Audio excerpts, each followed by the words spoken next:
Город Оренбург. Спустя сотни лет древний город, который был заложен в 1735 году, навсегда связан с Казахстаном, его историей.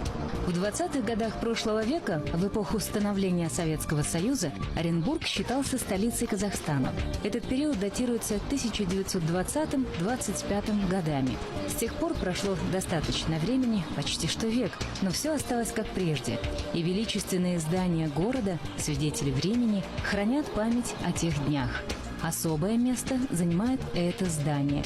Время становления казахского государства. В 1917 году именно здесь проходили первый и второй общеказахские съезды. Яркие представители национальной интеллигенции, такие как Ахмет Байтурсынов, Мыржакып Дулатов, Алихан Бөкейханов, создали правительство Алаш-Орда и подняли вопрос о создании национальной автономии. В Оренбурге хорошо сохранился дом номер 7 по улице Яицкая, где жили выдающиеся деятели Алаш. И в настоящее время потомки тех предков живут в этом городе.